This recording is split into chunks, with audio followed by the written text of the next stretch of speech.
Hay casas que respiran, casas que guardan secretos en el crujido de sus maderas, en el frío de sus paredes. Esta era una de esas casas. Una casa normal, en una calle normal, en una ciudad mexicana cualquiera. Pero dentro, la normalidad se estaba pudriendo.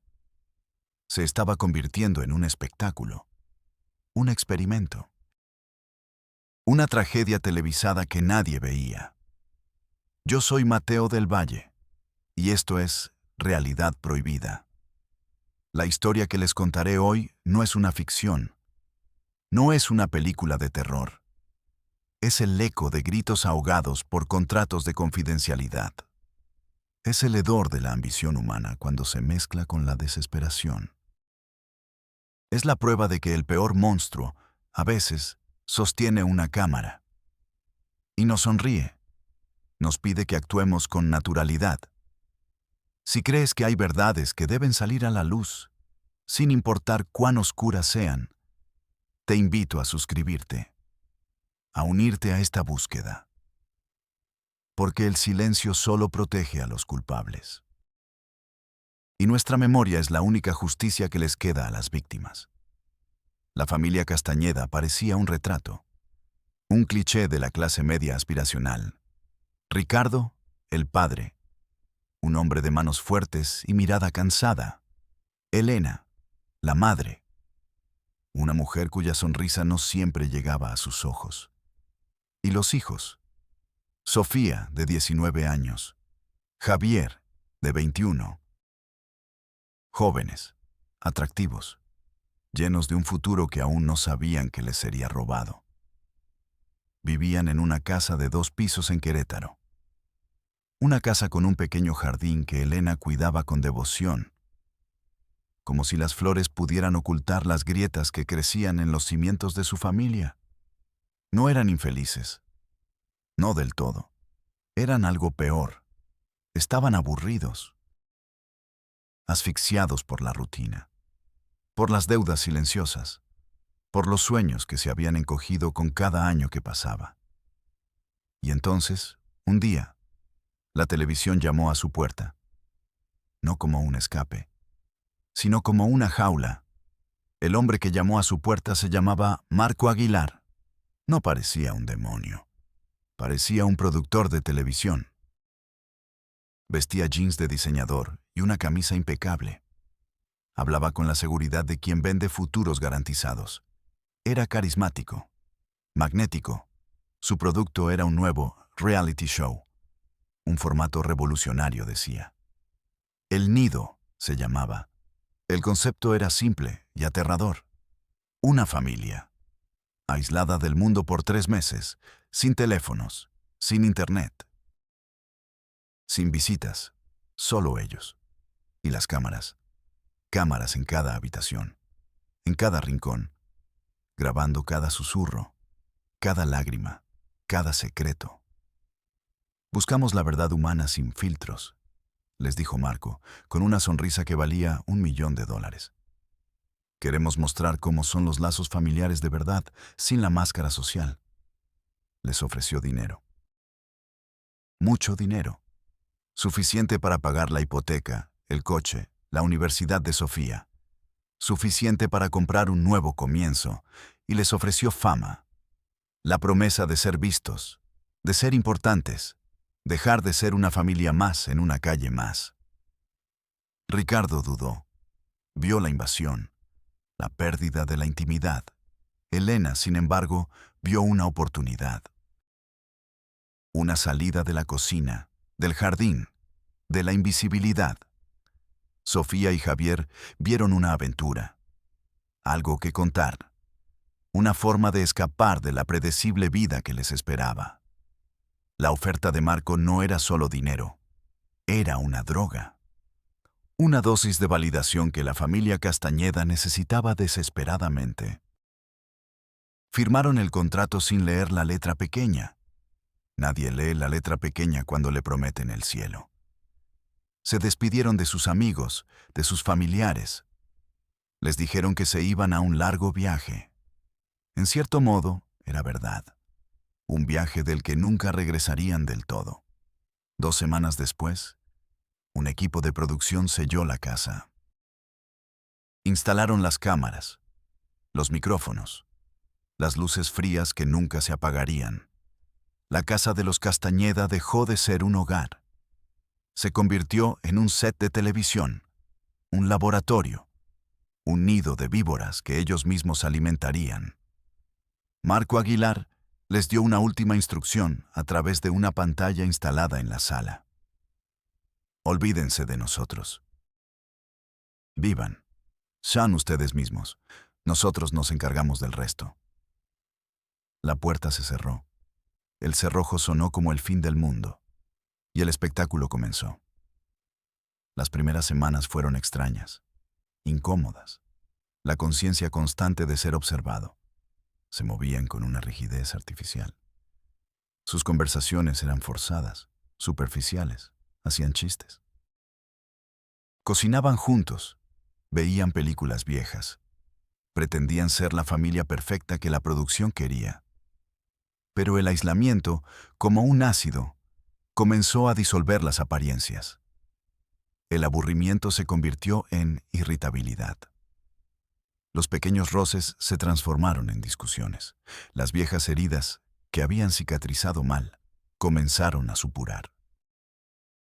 Y Marco Aguilar observaba desde su sala de control. Sonreía. Esto era lo que buscaba. La verdad sin pulir. Entonces, comenzaron los estímulos. Así los llamaba él. No eran desafíos físicos.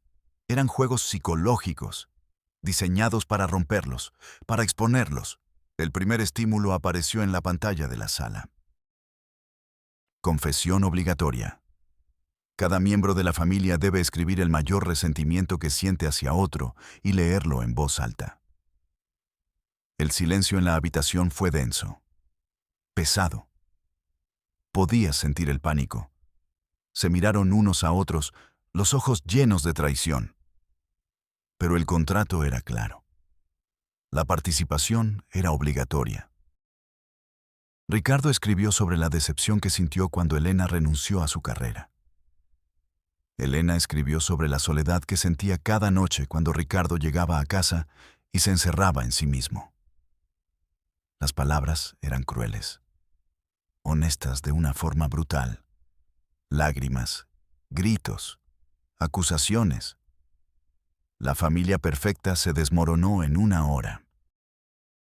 Las cámaras lo capturaron todo. Marco, en su sala, se inclinó hacia adelante, fascinado. El siguiente estímulo llegó una semana después. Inversión de roles. Durante 48 horas, los hijos tomarán todas las decisiones familiares. Los padres deben obedecer sin cuestionar. Javier y Sofía, al principio, lo tomaron como un juego. Pidieron comida chatarra. Pusieron la música a todo volumen. Pero el poder sutilmente los corrompió. Empezaron a dar órdenes, a humillar, a devolver cada frustración acumulada durante años. La casa se convirtió en un pequeño reino de tiranía adolescente. Ricardo y Elena, despojados de su autoridad, se volvieron pequeños, vulnerables. Y las cámaras seguían grabando. El tercer estímulo fue el que rompió la última barrera. Fue el que convirtió el drama en horror. La pantalla mostró la instrucción con una frialdad quirúrgica. Recreación afectiva. Sofía y Javier deben recrear la primera cita de sus padres, con el mayor detalle posible, incluyendo el primer beso. Un escalofrío recorrió la habitación. Number es o número. Era una línea que no se podía cruzar. Javier se negó. No voy a hacer eso, es asqueroso. Sofía se cubrió la cara con las manos, temblando. Ricardo se levantó, furioso. Se acabó. Abran la puerta. Esto se acabó. Pero la casa era una tumba sellada. Nadie respondió. Entonces, la voz de Marco Aguilar sonó por los altavoces, calmada, persuasiva, casi paternal. Ricardo, Elena, ¿recuerden el contrato? El incumplimiento tiene penalizaciones severas. Perderán la casa. La amenaza flotó en el aire. Fría, absoluta. Javier, Sofía, esto es solo una actuación. Son actores en su propia vida. ¿No es eso lo que querían? ¿Ser estrellas? Las estrellas hacen lo que se les pide. La manipulación era una obra de arte. Mezclaba el miedo, la ambición, la vergüenza. Los arrinconó. No tenían escapatoria. Elena, llorando, le suplicó a sus hijos: por favor, solo háganlo. Es un juego, solo un juego. Y lo hicieron, con la mirada vacía, con los cuerpos rígidos. Javier se puso una vieja chaqueta de su padre. Sofía, un vestido de su madre. Se sentaron en el sofá, forzaron una conversación torpe, recrearon un diálogo que nunca habían escuchado. Y entonces llegó el momento. El beso. El silencio era total. Solo se oía el zumbido eléctrico de las cámaras. Javier se inclinó. Sofía cerró los ojos con fuerza. Sus labios se tocaron. 1 segundo. 2 segundos. Fue una eternidad. No fue un beso de amor. No fue un beso de actuación. Fue la profanación de algo sagrado. La destrucción de un tabú fundamental. El sonido de un alma rompiéndose. En ese instante, dejaron de ser hermano y hermana. Se convirtieron en dos extraños atrapados en un guión perverso. Cuando se separaron, no se miraron. Sofía corrió a su habitación y cerró la puerta. Se deslizó hasta el suelo. El frío de las baldosas subía por su espalda. No lloraba. Estaba más allá de las lágrimas. Sentía un asco profundo, una náusea que no era física. Era existencial. Se sentía sucia, contaminada. Podía sentir la mirada de la cámara en la esquina de su cuarto, como un ojo rojo, impasible. Se abrazó las rodillas. Quería desaparecer. Quería arrancarse la piel. El sabor metálico del miedo y la vergüenza le llenaba la boca. Afuera, en la sala, nadie hablaba. Ricardo miraba un punto fijo en la pared. Elena sollozaba en silencio. Javier estaba de pie, en medio de la habitación, con los puños apretados. Su rostro era una máscara de ira y confusión. El reality show había dejado de ser un espectáculo. Se había convertido en un crimen. ¿Cómo llega una familia a este punto? ¿Cómo se vuelve tan frágil el tejido que nos une? La respuesta no estaba en la casa. Estaba en los años previos, en las pequeñas grietas que Marco Aguilar supo explotar. Ricardo había perdido su trabajo de ingeniero 2 años antes. Un recorte de personal, frío, impersonal. Le destrozó el orgullo. Consiguió un trabajo de ventas, pero odiaba cada minuto. Sentía que había fracasado, como hombre, como proveedor. Su silencio en casa no era paz. Era el ruido de su propia decepción. Elena había soñado con ser artista. Era una pintora talentosa. Pero se casó joven. Llegaron los hijos, las responsabilidades. Guardó sus pinceles en una caja en el ático. Y con ellos, guardó una parte de sí misma. Amaba a su familia. Pero resentía la vida que le habían construido. Se sentía un personaje secundario en su propia historia. Javier y Sofía crecieron en esa atmósfera, en una casa donde el amor existía, pero estaba sepultado bajo capas de frustración no expresada. Aprendieron a no hablar de los problemas, a sonreír para las fotos, a mantener la fachada. Vivían en una burbuja de silencio. La oferta de Marco Aguilar no fue una propuesta, fue una explosión. Rompió la burbuja y los dejó expuestos, desnudos, ante sus peores demonios. No los obligó a hacer nada. Simplemente les dio el permiso para destruirse mutuamente. Y les pagó para que lo hicieran. El mundo exterior seguía girando. Pero para una persona, el silencio de los Castañeda era cada vez más ruidoso. Carmen, la hermana de Elena. Su tía. Al principio no se preocupó. Se fueron de viaje, necesitan un descanso, pensó. Pero pasaron las semanas, un mes, dos, ninguna llamada, ningún mensaje, nada. Carmen empezó a sentir una inquietud fría en el estómago. Llamó al celular de Elena. Buzón de voz. Al de Ricardo. Buzón de voz. Javier. Sofía. Lo mismo. Era como si se los hubiera tragado la tierra. Recordó algo que Elena le había mencionado de pasada. Una oportunidad en televisión. Buscó en internet. Nuevos reality shows México. Encontró una nota de prensa sobre una productora innovadora. Aguilar Media. Y su nuevo proyecto estrella. El Nido. El concepto la heló. Aislamiento total. Consiguió el número de la productora. Llamó. Una recepcionista con voz aburrida le contestó. Aguilar Media, buenos días. Carmen explicó quién era. Preguntó por su hermana. Señora, por políticas de producción, los participantes de El Nido están en completo aislamiento. Es parte del formato. Pero necesito saber si están bien. Solo eso. Están perfectamente, señora. Es un entorno controlado. ¿Puedo hablar con el productor, Marco Aguilar? El señor Aguilar está en una reunión. Le tomaré el recado. Nunca le devolvieron la llamada. Carmen sintió que algo estaba profundamente mal. La amabilidad corporativa de la recepcionista era un muro. Un muro diseñado para ocultar algo. Fue a la policía. Entró en la delegación. El olor a café rancio y a papel viejo llenaba el aire. Esperó 40 minutos. Finalmente, un oficial joven, con ojeras y un bostezo mal disimulado, la atendió. Carmen le contó todo. La falta de comunicación, el programa, el aislamiento total. El oficial tecleaba en su computadora con 2 dedos, lentamente. Ni siquiera la miraba. Señora. Swingo dijo finalmente, sin levantar la vista. Firmaron un contrato, ¿verdad? Sí, pero son mayores de edad. Se fueron por su propia voluntad. No hay secuestro. No hay delito que perseguir.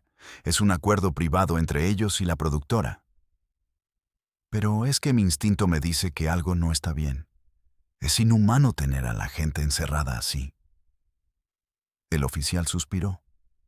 Un suspiro largo, cansado. El suspiro de alguien que ha escuchado 1000 historias. Señora, si tuviéramos que investigar cada vez que alguien tiene un mal presentimiento, no haríamos otra cosa. Vuelva si tiene pruebas de un delito real. La despidió con un gesto de la mano. Carmen salió de la comisaría sintiendo una rabia impotente. El sistema no estaba diseñado para prevenir, solo para reaccionar, y para entonces, a menudo, ya era demasiado tarde. Se sentía sola. La pared de la burocracia era más alta, más fría que cualquier muro de la casa de su hermana. El desinterés del oficial era como una bofetada. Su angustia para él era solo un trámite más. Un expediente molesto en una pila de papeles. Pausa. Carmen no se rindió. Se convirtió en una detective aficionada. Pasaba horas en foros de internet, buscando extrabajadores de Aguilar Media. Finalmente, encontró a uno. Un editor de video despedido por diferencias creativas. Hablaron por teléfono. Él usaba un nombre falso. Tenía miedo. Había firmado un acuerdo de confidencialidad férreo. «Ese lugar es un infierno», le dijo el editor, con la voz temblorosa. Marco Aguilar es un sociópata con una cámara. Cree que es un artista, un antropólogo, pero solo es un sádico. Le contó de los estímulos, de la manipulación psicológica, de cómo enfrentaban a la familia entre sí. Están destrozando a esa gente, pieza por pieza, y lo graban en alta definición. Carmen sintió que el suelo desaparecía bajo sus pies. ¿Qué puedo hacer?, Zrenia preguntó. Nada. Legalmente, están cubiertos. El contrato que firmaron es una armadura. Pero el editor sintió lástima. O quizás culpa. Hay algo que no he editado todavía. Una escena de hace unos días, con los hermanos. Es monstruoso. A la mañana siguiente, Carmen recibió un archivo de video anónimo en su correo. Lo abrió con manos temblorosas. Era la escena, la recreación, el beso. Vio los rostros de sus sobrinos, vacíos, rotos. Vio el horror silencioso de su hermana. El video no tenía audio. No lo necesitaba. El grito estaba en sus ojos. Con esa prueba, Carmen sintió una nueva fuerza. Esta vez no iría a la policía. Iría más alto. Pidió una cita en la Comisión Estatal de Derechos Humanos. Le dieron una para dentro de 3 semanas. Insistió. Lloró. Suplicó por teléfono. Consiguió una cita para el día siguiente. La oficina era impecable. Silenciosa. Con aire acondicionado. Un burócrata de traje gris y sonrisa ensayada la recibió. Se llamaba licenciado Ramírez. Carmen le mostró el video en su laptop. Le contó todo lo que sabía. El licenciado Ramírez miraba el video con una expresión de leve interés, como si estuviera viendo un documental. Cuando terminó, cerró la laptop con cuidado. Juntó las yemas de sus dedos. Es ciertamente perturbador, señora Mendoza, dijo. Su voz era suave, aterciopelada. Pero, dígame, ¿tiene usted una denuncia formal de alguno de los participantes? ¿Alguna declaración firmada donde afirmen que están ahí en contra de su voluntad? Claro que no, están incomunicados. Ese es el problema. Entiendo su frustración. Pero legalmente, sin el testimonio de la víctima directa, nuestras manos están atadas. Podemos abrir un expediente de investigación, por supuesto. Pero tomará tiempo. Semanas, quizás meses. No tenemos meses. Usted vio el video. Los están torturando psicológicamente. El licenciado Ramírez miró su reloj. Un gesto sutil, definitivo. Usar la palabra tortura es muy delicado, señora. La productora argumentará que es tensión dramática, que es consentido. Será una batalla legal compleja. Le sugiero que consiga un buen abogado. La estaba despachando, con amabilidad, con corrección, pero la estaba echando. Carmen se sintió vacía. El frío del aire acondicionado de la oficina le caló hasta los huesos.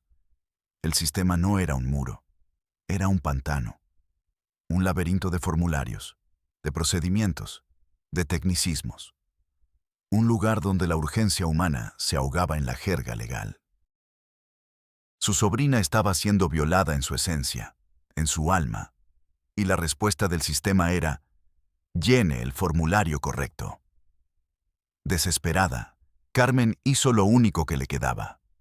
Filtró el video a la prensa, a un portal de noticias de espectáculos conocido por su sensacionalismo. Al día siguiente, el infierno se desató. El titular era brutal. Incesto en reality show. Productora lleva a hermanos a romper el último tabú. El escándalo fue masivo, instantáneo. Las redes sociales explotaron. Programas de televisión debatían el tema. El nombre de Marco Aguilar y el nido estaba en boca de todos. Ahora sí, ahora la escucharían. Con el escándalo mediático como arma, Carmen regresó. No a la policía local, no a derechos humanos. Fue directamente a la Fiscalía General del Estado. Consiguió una reunión con un subprocurador, un hombre importante, un hombre con poder. La recibió en una oficina enorme, con muebles de caoba y una vista panorámica de la ciudad. Carmen puso los recortes de prensa sobre el escritorio. Puso su laptop con el video. Ahora, dijo, con la voz temblando de ira y esperanza. ¿Ahora van a hacer algo? El subprocurador la miró, no a los ojos. Miró por encima de su hombro, hacia la ciudad. Su rostro no mostraba empatía, mostraba cálculo. Señora Mendoza, dijo, con una voz grave y pausada. Esto ha escalado. Ya no es un simple asunto de un contrato dudoso o de una queja por malas prácticas. Hizo una pausa. Tomó un sorbo de agua. Con esta nueva información, con la posible comisión de un delito como la corrupción de menores o incitación, y dado que no podemos localizar a su familia, ahora esto es un caso de personas desaparecidas con posibles agravantes. Se inclinó sobre su escritorio, pero no para ayudarla, para darle una instrucción. Eso le corresponde a otra dependencia, la Fiscalía Especializada en Búsqueda de Personas. Baje al segundo piso, pida hablar con ellos, llene el formato 2B. Formato 2B. El horror tenía un número. La tragedia tenía un procedimiento. El sistema no buscaba justicia. Buscaba ordenar el horror en carpetas, clasificarlo, archivarlo hasta que fuera olvidado, o hasta que otro escándalo lo reemplazara en los titulares. Carmen se quedó inmóvil. El aire se le fue de los pulmones. Sintió el peso de toda la burocracia del mundo sobre sus hombros. No era una lucha por la justicia, era una guerra contra la indiferencia, y estaba perdiendo. Pausa muy larga. El escándalo mediático, sin embargo, hizo lo que la justicia no pudo. Asustó a los patrocinadores, atemorizó a la cadena de televisión que iba a transmitir el programa. Marco Aguilar se vio obligado a cancelar El Nido. Una noche, sin previo aviso, las puertas de la casa se abrieron. Un equipo entró. Desmanteló las cámaras en silencio. Un psicólogo contratado por la productora les dio una charla de 10 minutos sobre descompresión. Y luego se fueron. Dejaron a los Castañeda solos en su casa profanada, en el silencio ensordecedor que habían olvidado. La familia no fue rescatada, fue abandonada en la escena del crimen. Nadie volvió a ser el mismo. No hay palabras para describir lo que vino después, solo imágenes, fragmentos de una vida rota. Ricardo y Elena siguieron viviendo en la misma casa, pero ya no se hablaban. Se cruzaban en los pasillos como fantasmas. El silencio entre ellos era más pesado, más violento que cualquier grito. Javier se encerró en su cuarto. Durante semanas, el único sonido que salía de allí era el de papel rasgándose. Estaba destruyendo metódicamente cada fotografía familiar, cada álbum, borrando un pasado que ya no le pertenecía. Sofía desarrolló un miedo a los espacios cerrados, a su propio reflejo. Nunca más volvió a mirar a su hermano a los ojos. Si sus miradas se cruzaban por accidente, un temblor incontrolable recorría su cuerpo. El lazo que los unía no se había roto, se había envenenado, se había convertido en una cadena invisible de vergüenza y dolor. Y Marco Aguilar, el arquitecto de la ruina, emitió un comunicado de prensa. Lamentaba la inesperada y compleja dinámica psicológica que se había desarrollado. Culpaba a la fragilidad preexistente de la familia. Nunca admitió culpa alguna. 6 meses después, los medios informaron que estaba desarrollando un nuevo formato, algo aún más audaz, más auténtico. El sistema nunca lo tocó. No hubo cargos, no hubo juicio. Su crimen no encajaba en ninguna casilla. La destrucción del alma no está tipificada en el Código Penal. La casa de los Castañeda fue finalmente vendida. Los nuevos dueños se quejaban a veces de una extraña sensación de frío en algunas habitaciones, de un silencio que se sentía pesado, como si las paredes recordaran, como si las cámaras, aunque ausentes, siguieran grabando el eco de una familia que fue devorada por el espectáculo. Una historia que nos advierte que cuando encendemos la televisión buscando realidad, a veces, lo que encontramos es el reflejo de nuestros propios monstruos. La prueba de que, por el precio correcto, estamos dispuestos a venderlo todo, incluso el alma. Soy Mateo del Valle, y nos vemos en la próxima Realidad Prohibida.